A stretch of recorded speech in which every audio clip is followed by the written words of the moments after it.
whores in this house. There's some whores in this house. There's some whores in this house. There's some whores in this house. I said certified freak, 7 days a week.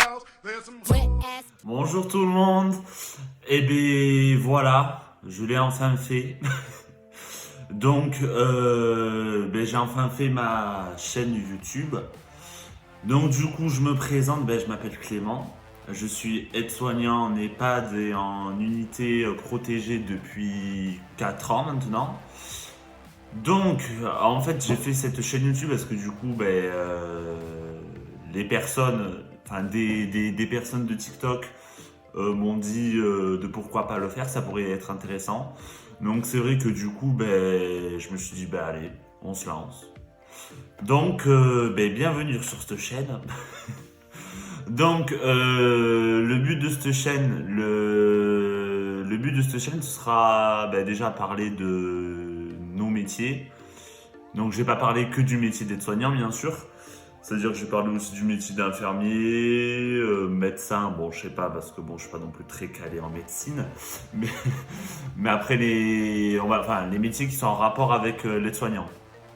Après le but de cette chaîne c'est aussi que je fasse intervenir des intervenants entre guillemets, donc mes collègues, par exemple des collègues ASH, des collègues infirmières, des collègues AES, autrement dit ou sinon AMP. Donc voilà. Donc déjà aujourd'hui on va parler du métier d'aide-soignant, puisque bien sûr comme je l'ai dit précédemment je suis aide-soignant, voilà. Donc bien sûr le métier d'aide-soignant, le but du métier c'est déjà d'assister la personne dans les actes de la vie quotidienne. Donc ça veut dire faire sa toilette, l'aider à manger et surtout de préserver son autonomie, c'est-à-dire qu'il faut bien évidemment pas faire à sa place dans les cas où elle peut vraiment pas faire à sa place, dans le but de préserver son autonomie. Voilà. Ensuite, le rôle de l'aide-soignant, c'est qu'on est aussi une aide psychologique pour certains patients comme résidents. Voilà. Qu'est-ce que je voulais dire d'autre? L'aide-soignant a aussi le rôle dans la distribution des repas. Donc c'est lui qui va distribuer les repas aux résidents, aux patients qui sont en clinique, en hôpital, en EHPAD.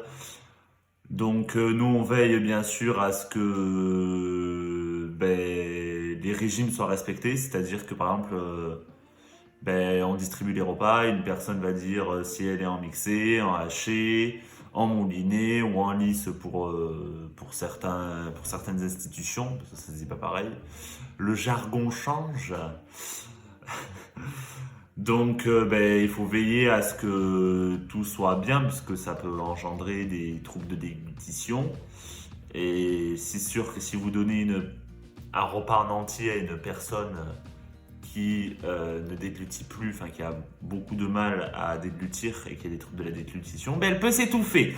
Voilà. Donc voilà, ensuite on est là aussi pour veiller à son environnement, c'est-à-dire qu'il se sente bien, qu'il est en sécurité. Bien sûr, il y a les 3 règles de l'aide-soignant. En gros, pour notre métier, c'est hygiène, confort et sécurité. Il faut toujours penser à ça tout au long de la journée. Il faut respecter sa pudeur, il faut respecter ses envies. S'il a une religion, qu'il puisse l'exercer comme il veut, parce que il est chez lui, surtout en EHPAD, qui est son milieu de vie maintenant. Ensuite, là, ça dépend par contre des lieux où vous travaillez, c'est-à-dire ça dépend si vous travaillez en clinique, en EHPAD, dans un ASSR, dans un centre pour personnes handicapées. La distribution des médicaments.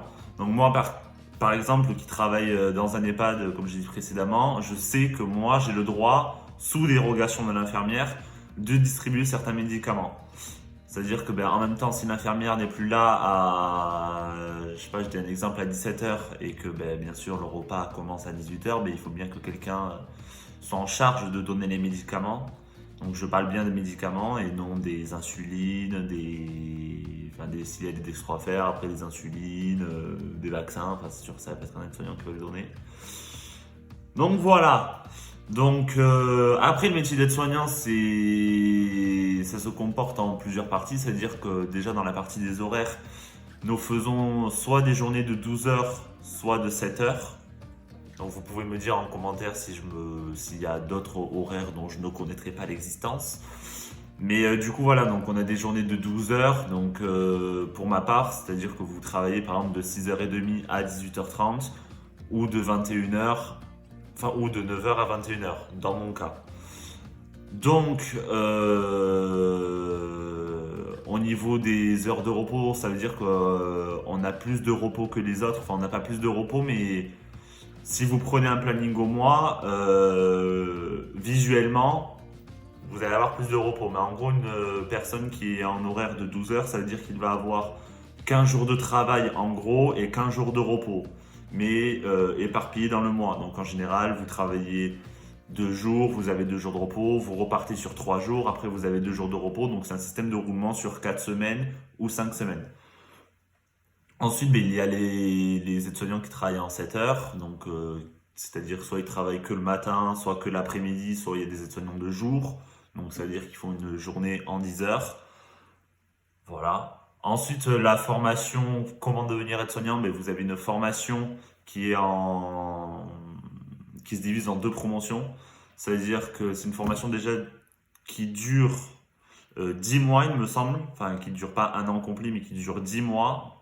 Donc, suivant les établissements, vous allez soit commencer en année scolaire, c'est-à-dire soit en septembre, soit en année civile, donc en janvier. Et pour revenir au cas que, oui, cette formation se sépare en 2 groupes, c'est-à-dire qu'il y a les personnes qui vont être en parcours partiel et en parcours complet. Donc, ça veut dire que le parcours partiel dont moi je suis issu, c'est-à-dire que, par exemple, dans mon cas, j'ai fait un bac pro SSP, donc accompagnement soins et services à la personne, et du coup, lors de ce bac, vous validez des modules et du coup, quand vous avez validé votre bac, que vous avez eu votre bac, il y a des modules qui sont validés. Donc ça veut dire que moi, quand vous passez votre bac, il y a 8 modules sur 12 qui sont validés, 9 modules sur 12 qui sont validés. Donc, lors de votre enseignement à l'IFAS, pardon, ça va vite, c'est première vidéo YouTube. On est stressé, c'est pas grave. Donc oui, vous validez 9 modules en parcours ASSP. Donc du coup, en parcours IFAS, il ne vous reste plus que 3 modules. Ceux qui ont été les modules ergonomie, me semble. Ça remonte il y a 4 ans et moi j'ai une mémoire de poisson rouge. C'était le module 2, 3 et 5. Il faudra que je regarde lesquels modules c'est. Donc, ça veut dire que nous, par exemple, on va avoir des gros trous pendant la formation. Donc, moi, je travaillais à côté parce que, par exemple, vous allez avoir cours pendant tout le mois de janvier. Mais, par exemple, février, mars, vous allez avoir 2 jours de cours. Et le reste, vous faites rien. Donc, bien sûr, il faut combler. Donc, moi, j'avais la chance de travailler déjà dans un EHPAD en tant qu'ASH. Donc ça me permettait déjà d'avoir un salaire et aussi de ne pas rien faire. Et en plus, positivement, d'engager une expérience déjà professionnelle qui me permettrait d'être moins stressé lors des stages puisque je ne tombe pas dans l'inconnu, quoi. Ensuite, là pour l'instant, voilà. Bien sûr, dans le métier d'aide-soignant, vous êtes amené à travailler avec plusieurs personnes. Je suis désolé, je bafouille. Donc, par exemple, vous travaillez avec des ASH, donc des agents de services hospitaliers. Donc, c'est des personnes qui se chargent de l'entretien des locaux, qui se chargent aussi de la distribution des repas, comme nous. Vous travaillez avec des infirmières qui sont vos supérieurs, c'est-à-dire que s'il y a besoin de quelque chose, c'est elles qu'il faut appeler. C'est elles qui se chargent des pansements, des traitements. Voilà. Qui se charge aussi en EHPAD de la prise de rendez-vous, par exemple à l'ophtalmo, au médecin, s'il faut faire une radio, c'est elle qui appelle. C'est elle aussi qui est en relation avec les familles, par exemple pour, je sais pas, par exemple s'il faut prendre un rendez-vous à l'ophtalmo et que la personne est sous tutelle, du coup, l'infirmière va appeler la tutrice ou le tuteur pour savoir si, oui ou non, ils ont l'autorisation de prendre ce rendez-vous. Voilà. Ensuite, vous travaillez avec aussi l'infirmier référent ou l'infirmier cadre. C'est en gros le chef de tous les soignants. Donc en gros, c'est lui qui va gérer nos plannings, il va gérer la vie des soignants, enfin le quotidien des soignants, c'est-à-dire est-ce que par exemple le cadre va faire un planning de douche, c'est-à-dire que telle et telle personne vont faire cette douche-là, ou alors non, moi ça dépend, enfin nous on n'a pas de planning de douche qui a été rédigé par notre cadre.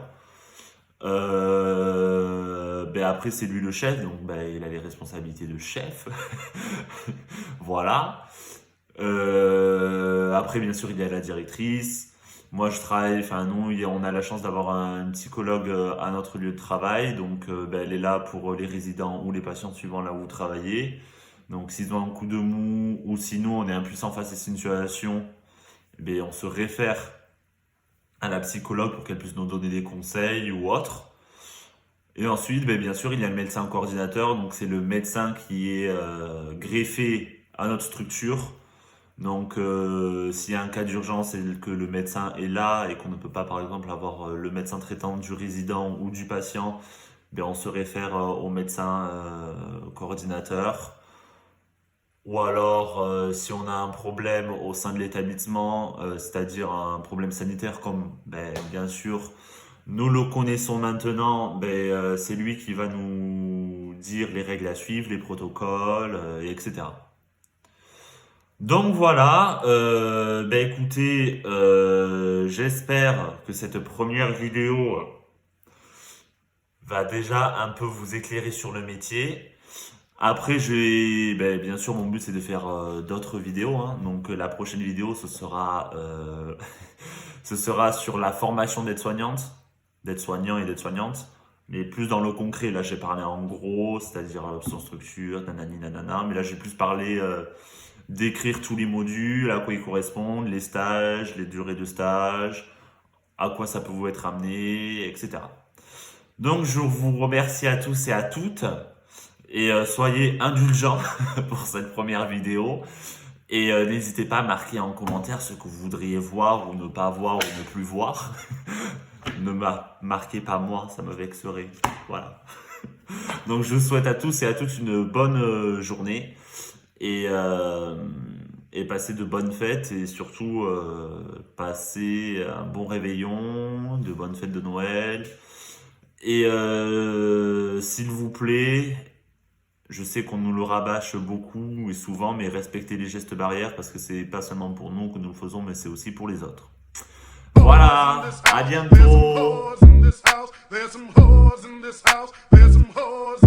I said